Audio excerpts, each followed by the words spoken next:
सपनों के से दिन मेरे साथ खेलने वाले सभी बच्चों का हाल एक सा होता। नंगे पांव, फटी मैली सी कच्छी और टूटे बटनों वाले कई जगह से फटे कुर्ते और बिखरे बाल।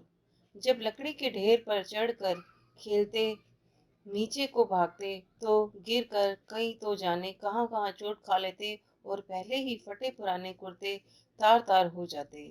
धूल भरे कई जगह से छिले पांव, पिंडलियां या लहू के ऊपर जमी रेत मिट्टी से लथपथ घुटने लेकर जाते तो सभी की माँ बहनें उन पर तरस खाने की जगह और पिटाई करती। कईयों के बाप बड़े गुस्सैल थे, पीटने लगते तो यह ध्यान भी न रखते कि छोटे बच्चे के नाक मुंह से लहू बहने लगा है या उसके कहाँ चोट लगी है। परंतु इतनी बुरी पिटाई होने पर भी दूसरे दिन फिर खेलने चले आते।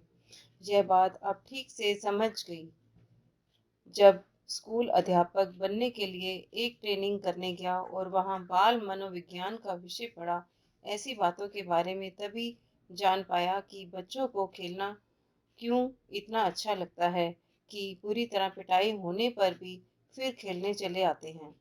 मेरे साथ खेलने वाले अधिकतर साथी हमारे जैसे ही परिवारों के हुआ करते। सारे मोहल्ले में बहुत परिवार तो हमारी तरह आसपास के गांवों से ही आकर बसे थे। दो तीन घर साथ की उजड़ी सी गली में रहने वाले लोगों के थे। हमारी सभी की आदतें भी कुछ मिलती जुलती थी। उनमें से अधिक तो स्कूल जाते ही ना थे और जो कभी गए भी पढ़ाई में रुचि ना होने के कारण किसी दिन बस्ता तालाब में फेंक आए और फिर स्कूल गए ही नहीं। ना ही माँ बाप ने जबरदस्ती भेजा। यहाँ तक कि परचूनिये आड़तिए भी अपने बच्चों को स्कूल भेजना जरूरी ना समझते। कभी किसी स्कूल अध्यापक से बात होती तो कहते, मास्टर जी हमने इसे तहसीलदार लगवाना है। थोड़ा बड़ा हो जाए तो पंडित घनश्याम दास से लंडे पढ़वा कर दुकान पर भैया लिखने लगा लेंगे। पंडित 6-8 महीने में लंडे और मुनीमी का सभी काम सिखा देगा। वहां तो अभी तक अलिफ से जीम च भी सीख नहीं पाया। हमारे आधे से अधिक साथी राजस्थान या हरियाणा में आकर मंडी में व्यापार या दुकानदारी करने आए परिवारों से थे। जब बहुत छोटे थे तो उनकी बोली कम समझ पाते। उनके कुछ शब्द सुनकर हमें हंसी आने लगती। परंतु खेलते तो सभी एक दूसरे की बात खूब अच्छी तरह समझ लेते। पता भी नहीं चला कि लोकोक्ति अनुसार एक खेंडर दे 4 दिन कैसे कब बीत गए।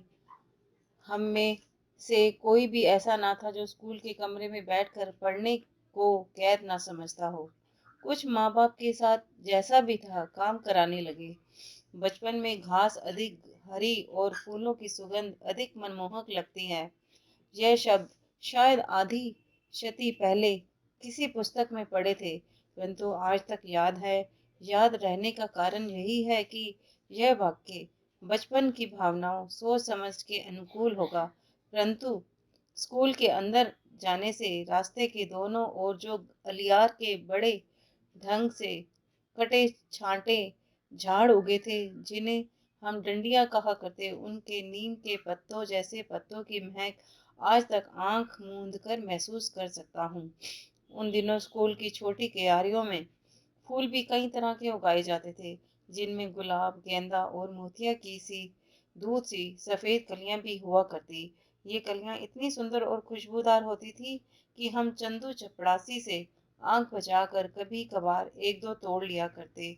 उनकी बहुत तेज सुगंध आज भी महसूस कर पाता हूँ, परंतु यह याद नहीं कि उन्हें तोड़कर कुछ देर सूंघ कर फिर क्या किया करते। शायद जेब में डाल देते, माँ उसे धोने के समय निकाल बाहर फेंकती या हम ही स्कूल से बाहर आते उन्हें बेकरी के मेमनों की भांति चढ़ जाया करते।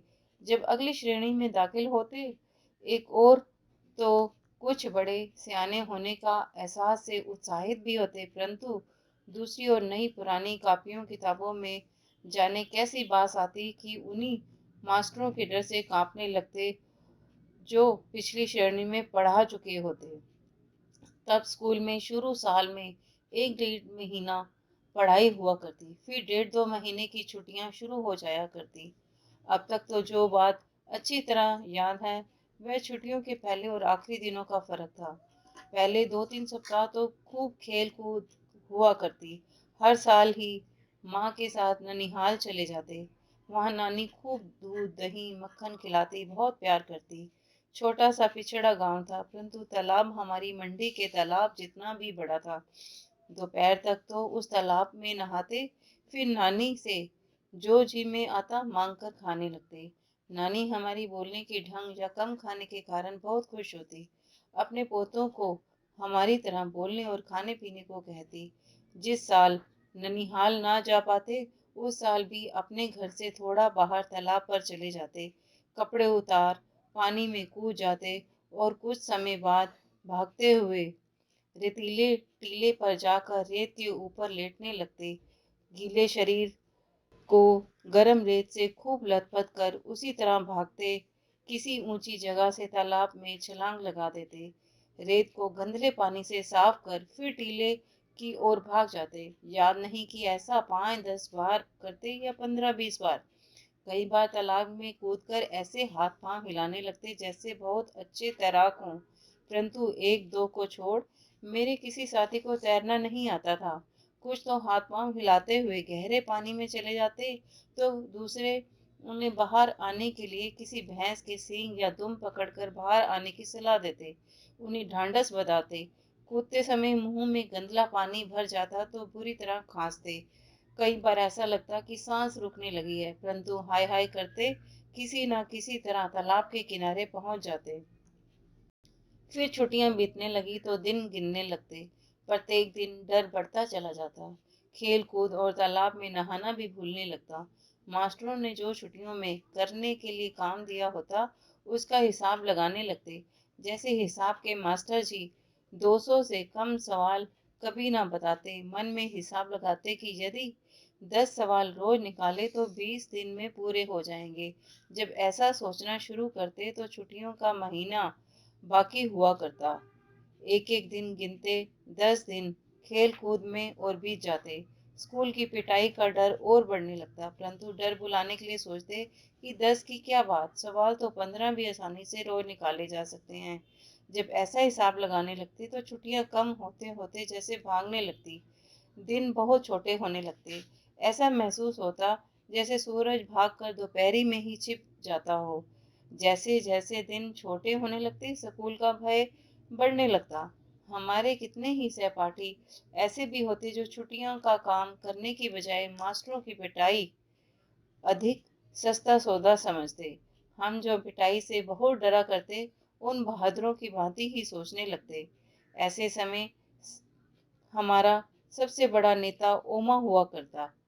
हम सभी उसी के बारे में सोचते। हमारे में से उस जैसा कौन था, कभी भी उस जैसा दूसरा लड़का नहीं ढूंढ पाते। उसकी बातें, गलियां, मार पिटाई का ढंग तो अलग था ही, उसकी शक्ल सूरत भी सबसे अलग थी।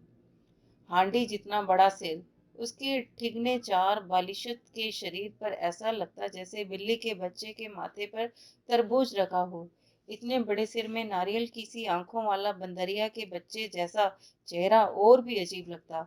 लड़ाई वह हाथ पांव नहीं, सिर में किया करता। जब सांड की भांति फुंकारता, सिर झुकाकर किसी के पेट या छाती में मार देता तो उससे दुगने तिगने शरीर वाले लड़के भी पीड़ा से चिल्लाने लगते। हमें डर लगता कि किसी की छाती की पसली ही न तोड़ डाले। उसके सिर की टक्कर का नाम रेल बम्बा रखा हुआ था। रेल के कोयले से चलने वाले इंजन की भांति बड़ा ही भयंकर था। हमारा स्कूल बहुत छोटा था। केवल छोटे छोटे 9 कमरे थे, जो अंग्रेजी के अक्षर एच की भांति बने थे। दाईं ओर पहला कमरा हेडमास्टर जी मदन मोहन शर्मा का था, जिसके दरवाजे के आगे हमेशा चिक लटकी रहती। स्कूल की प्रेयर के समय वह बाहर आते और सीधी कतारों के कद के अनुसार खड़े लड़कों को देख उनका गोरा चेहरा खिल उठता। सारे अध्यापक लड़कों की तरह की कतार बांधकर उनके पीछे खड़े होते। केवल मास्टर प्रीतम चंद पीटी लड़कों की कतार के पीछे खड़े रहते, यह देखते थे कि कौन सा लड़का कतार में ठीक नहीं खड़ा।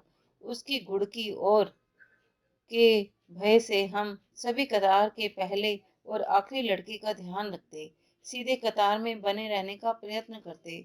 सीधी कतार के साथ साथ हमें यह ध्यान भी रखना होता था कि आगे पीछे खड़े लड़कों के बीच की दूरी भी एक सी हो। सभी लड़के उस पीटी से बहुत डरते थे, क्योंकि उन जितना सख्त अध्यापक ना कभी किसी ने देखा न सुना था।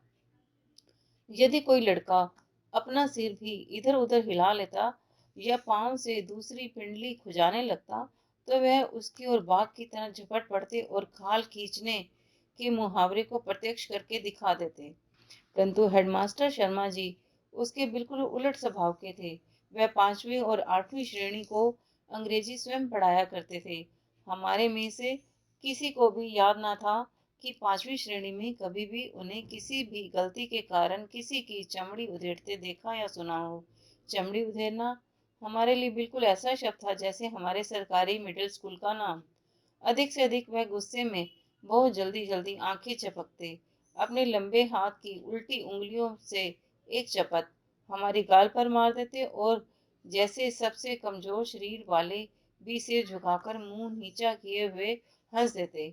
वह चपत तो जैसे हमने भाई भीखे की नमकीन पापड़ी से जैसे मजेदार लगती, तो पैसे की शायद ही हो जाया करती। परंतु जब भी स्कूल हमारे लिए ऐसी जगह ना थी जहाँ खुशी से भागे जाएं। पहली कच्ची श्रेणी से लेकर चौथी श्रेणी तक केवल 5-7 लड़कों को छोड़ हम सभी रोते चिल्लाते ही स्कूल जाया करते थे। परंतु कभी कभी ऐसी स्थितियों के रहते स्कूल बहुत अच्छा भी लगने लगता।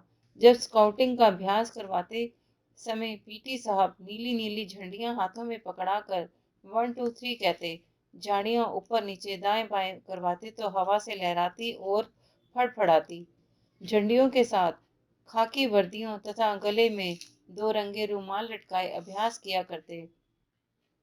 हम कोई गलती ना करते तो वह अपनी चमकीली आंखें हल्के से झपकाते कहते, शाबाश, वेल बिगिन अगेन, 1 2 3 2 1। उनकी एक शाबाश ऐसी लगने लगती हम जैसे हमने किसी फौज के सभी तमगे जीत लिए हों। कभी यह एक शाबाश सभी मास्टरों की ओर से हमारी सभी कापियों पर साल भर की लिखी गुण गुड़ का बहुवचन से अधिक मूल्यवान लगती। कभी ऐसा भी लगता कि कई साल की सख्त मेहनत से प्राप्त की पढ़ाई से भी पीटी साहब के डिसिप्लिन में रहकर प्राप्त की गुडविल बहुत बड़ी थी। परंतु यह एहसास रहता है कि गुरुद्वारे का भाई जी तथा करते समय बताया करते कि सदगुरु के भय से ही प्रेम जागता है। ऐसे ही पीटी साहब के प्रति हमारी प्रेम की भावना जग जाती। यह ऐसा भी है कि आपको रोज फटकारने वाला कोई अपना यदि साल भर के बाद एक बार शाबाश कह दे, तो यह चमत्कार सा लगने लगता है। हमारी दशा भी कुछ ऐसी हुआ करती। हर वर्ष अगली श्रेणी में प्रवेश करते समय मुझे पुरानी पुस्तकें मिला करती। हमारे हेडमास्टर शर्मा जी एक लड़के को उसके घर जाकर पढ़ाया करते थे। वे धनाढ्य लोग थे। उनका लड़का मुझसे 1-2 साल बड़ा होने के कारण मेरे से एक श्रेणी आगे रहा। हर साल अप्रैल में जब पढ़ाई का नया साल आरंभ होता, तो शर्मा जी की उसकी 1 साल पुरानी पुस्तक ले आते। हमारे घर में किसी को भी पढ़ाई में दिलचस्पी ना थी। यदि नई किताबें लानी पड़ती, जो तब 1-2 रुपए में आ जाया करती, तो शायद इसी बहाने पढ़ाई तीसरी चौथी श्रेणी में ही छूट जाती। कोई साल स्कूल में रहा और एक कारण पुरानी किताबें मिल जाना भी था। कॉपियों पेंसिलों होल्डर या स्याही दवात में भी मुश्किल से 1-2 रुपए साल भर से खर्चा हुआ करते। परंतु उस जमाने में 1 रुपया भी बहुत बड़ी रकम हुआ करती थी। 1 रुपए में और 1 सेर घी आया करता था और 2 रुपए की मन 40 सेर गंदम। इसी कारण खाते पीते घरों के लड़के ही स्कूल जाया करते। हमारे 2 परिवारों में मैं पहला ही लड़का था जो स्कूल जाने लगा था। परंतु किसी भी नई श्रेणी में जाने का ऐसा चाव भी महसूस नहीं हुआ जिसका जिक्र कुछ लड़के किया करते। अजीब बात थी कि मुझे नई कॉपियों और पुरानी पुस्तकों में से ऐसी गंध आने लगती कि मन और उदास होने लगता। इसका ठीक ठीक कारण तो कभी समझ में नहीं आया, परंतु जितनी भी मनोविज्ञान की जानकारी है, इस अरुचि का कारण यही समझ में आया कि आगे की श्रेणी की कुछ मुश्किल पढ़ाई और नए मास्टरों की मारपीट का भय ही कहीं भीतर जमकर बैठ गया था। सभी तो नए ना होते थे, परंतु 2-3 साल ही वह होते जो कि छोटी श्रेणी में नहीं पढ़ाते थे। कुछ ऐसी भी भावना थी कि अधिक अध्यापक एक साल में ऐसी अपेक्षा करने लगते थे कि जैसे हम हरफन मौला हो गए हों। यदि उनकी आशाओं पर पूरे नहीं उतर पाते तो कुछ तो ऐसे चमड़ी उधेड़ देने को तैयार रहते। इन्हीं कुछ कारणों से केवल किताबों कापियों की गंध से ही नहीं, बाहर के बड़े गेट से 10-15 गज दूर स्कूल के कमरों तक रास्ते के दोनों ओर जो अलियार के झाड़ उगे थे, उनकी गंध भी मन को उदास किया करती थी। परंतु स्कूल एक दो कारणों से अच्छा भी लगने लगा था। मास्टर प्रीतम चंद जब हम स्काउटों को परेड करवाते तो लेफ्ट राइट की आवाज सुन या मुंह में ही हिसल से मार्च कराया करते। फिर राइट टर्न या लेफ्ट टर्न या अप डाउन टर्न कहने पर छोटे छोटे बूटों की एड़ियों पर दाएं बाएं या एकदम पीछे मुड़कर बूटों को ठक ठक करते अकड़ कर चलते तो लगता जैसे हम विद्यार्थी नहीं बहुत महत्वपूर्ण आदमी हों, जैसे फौजी जवान। दूसरे विश्व युद्ध का समय था, परंतु हमारी नाभा रियासत का राजा अंग्रेजों ने 1923 में गिरफ्तार कर लिया था और तमिलनाडु में कोडाईकनाल में ही जंग शुरू होने से पहले उसका देहांत हो गया। उस राजा का बेटा कहते थे बड़ अपनी विलायत से पढ़ के आया था, इसलिए हमारे देसी रियासत में अंग्रेज की ही चलती थी। फिर भी राजा के ना रहते अंग्रेज हमारी रियासतों के गांव में जबरन भर्ती नहीं कर पाया था। लोगों की फौज में भर्ती करने के लिए जब कुछ अफसर आते तो उनके साथ कुछ नौटंकी वाले भी हुआ करते। वे रात को खुले मैदान में शमियाने लगाकर फौज लोगों को फौज के सुख आराम बहादुरी के दृश्य दिखाकर आकर्षित किया करते। उनका एक गाना अभी भी याद आता है। कुछ मस्करे अजीब सी वर्दियां पहने और अच्छे बड़े फौजी बूट पहने गाया करते हैं। भर्ती हो जा रे रंगूट, भर्ती हो जा रे, अठे मिले मैं टूटे लीतर, उठे मिलेंदे बूट। भर्ती हो जा रे रंगूट, अठे पहन से फटे पुराने, उठे मिलेंगे सूट। भर्ती हो जा रे रंगरूट। इन्हीं बातों से आकर्षित हो कुछ नौजवान भर्ती के लिए तैयार हो जाया करते। कभी कभी हमें भी महसूस होता कि हम भी फौजी जवानों से कम नहीं। धोबी की धुली वर्दी और पॉलिश किए बूट और जुराबों को पहने जब हम स्काउटिंग की परेड करते तो लगता हम फौजी ही हों। मास्टर प्रीतम चंद को स्कूल के समय में कभी भी हमें मुस्कुराते या हंसने ना देखा था। उनका ठिगना कद, दुबला पतला परंतु गठीला शरीर, माता के दागों से भरा चेहरा और बाज सी तेज आंखें, खाकी वर्दी, चमड़े के छोटे चौड़े पंजों वाले बूट, सभी कुछ ही भयभीत करने वाला हुआ करता। उनके बूटों की ऊंची एड़ियों के नीचे भी खुरियां लगी रहती, जैसे तांगे के घोड़े के पैरों में लगी रहती हैं। अगले हिस्से में पंजों के नीचे मोटे सिरों वाले कील ठुके होते। यदि वह सख्त जगह पर भी चलते और खुरियों और कीलों के निशान वहां भी दिखाई देते। हम ध्यान से देखते, इतने बड़े और भारी भारी बूट पहनने के बावजूद उनके टखनों से कहीं मोच तक न आती थी। उनको देखकर हम यदि घर वालों से बूटों की मांग करते तो माँ बाप यही कहते कि टखने टेढ़े हो जाएंगे, सारी उम्र सीधे ना चल पाओगे। मास्टर प्रेमचंद से हमारा डरना तो स्वाभाविक था, परंतु हम उनसे नफरत भी करते थे। कारण उसका मारपीट था। हम सभी को जो मेरी उम्र के हैं वह दिन भूल नहीं पाया जिस दिन वह हमें चौथी श्रेणी में फारसी पढ़ाने लगे थे। हमें उर्दू का तीसरी श्रेणी तक अभ्यास हो गया था, परंतु फारसी तो अंग्रेजी से भी मुश्किल थी। अभी हमें पढ़ते 1 सप्ताह भी न हुआ होगा कि प्रीतम चंद ने हमें एक शब्द रूप याद करने को कहा और आदेश दिया कि कल इसी घंटी में जुबानी सुनेंगे। हम सभी लौट कर रात देर तक उसी शब्द रूप को बार बार याद करते रहे, परंतु केवल 2-3 ही लड़के थे जिन्हें आधी या कुछ अधिक शब्द रूप याद हो पाया। दूसरे दिन बारी बारी सबको सुनाने के लिए कहा तो एक भी लड़का ना सुना पाया। तभी मास्टर जी घुर्राए, सभी कान पकड़ो। हमने झुककर टांगों के पीछे से बाहें निकालकर कान पकड़े तो वह गुस्से से चीखे, पीठ ऊंची करो। पीठ ऊंची करके कान पकड़ने से 3-4 मिनट में ही टांगों में जलन होने लगती थी। मेरे जैसे कमजोर तो टांगों के थकने से कान पकड़े हुए ही गिर पड़ते। जब तक मेरी और हरबंस की बारी आई तब तक हेडमास्टर शर्मा जी अपने दफ्तर में आ चुके थे। जब हमें सजा दी जा रही थी तो उसके कुछ समय पहले शर्मा जी स्कूल की पूरब की ओर बने सरकारी अस्पताल में डॉक्टर कपलास से मिलने गए थे। वह दफ्तर के सामने की ओर चले गए। आते ही जो कुछ उन्होंने देखा वह सहन नहीं कर पाए। शायद वह पहला अवसर था कि वह पीटी प्रीतम चंद की बर्बरता को सहन नहीं कर पाए। बहुत उत्तेजित हो गए थे। हार्डू, what are you doing? Is it you punish the students of 4th class? Stop it at once. हमें तब अंग्रेजी नहीं आती थी क्योंकि उस समय 5वीं श्रेणी में अंग्रेजी पढ़ानी शुरू की जाती थी, परंतु हमारे स्कूल के 7वीं 8वीं श्रेणी के लड़कों ने बताया कि शर्मा जी ने कहा था, क्या करते हैं? क्या चौथी श्रेणी को सजा देने के लिए यही ढंग है? इसे फौरन बंद करो। शर्मा जी गुस्से से कांपते बरामदे से ही अपने दफ्तर में चले गए। फिर प्रीतम चंद कई दिन स्कूल नहीं आए तो यह बात सभी मास्टरों की जुबान पर थी कि हेडमास्टर जी ने उन्हें मुअत्तल करके अपनी ओर से आदेश लिखकर मंजूरी के लिए हमारी रियासत की राजधानी नाभा भेज दिया गया है। वहाँ हरजीलाल नाम के महकमाए तालीम के डायरेक्टर थे जिनसे ऐसे आदेश की मंजूरी आवश्यक थी।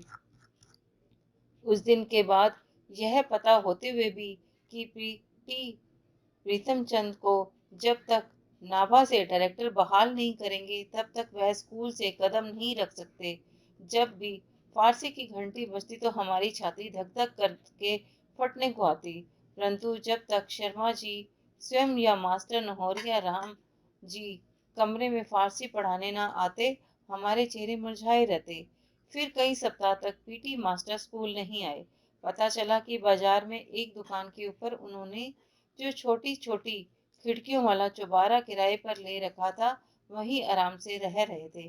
कुछ 7वीं 8वीं के विद्यार्थी हमें बताया करते कि मुअत्तल होने की रत्ती भर भी चिंता नहीं थी। पहले की तरह ही आराम से पिंजरे में रखे 2 तोतों को दिन में कई बार भिगोकर रखे बादामों की गिरियों का छिलका उतार कर उन्हें खिलाते और बात करते रहते थे। उनके वे तोते हमने कई बार देखे थे। हम उन लड़कों के साथ उनके चौबारे में गए थे। जो लड़के पीटी साहब के आदेश पर उनके घर का काम करने जाया करते थे, परंतु हमारे लिए चमत्कार ही था जो प्रीतम चंद बिल्ला मार मार कर हमारी चमड़ी उधेड़ देते। वह अपने तोतों से मीठी मीठी बातें कैसे कर लेते थे? क्या तोतों की उनकी दहकती भूरी आंखों से भय न लगता था? हमारी समझ में ऐसी बातें तब नहीं आ पाती थी, बस एक तरह अलौकिक ही मानते थे। Thanks for watching. Please like, comment and subscribe if the video helped you. Thank you.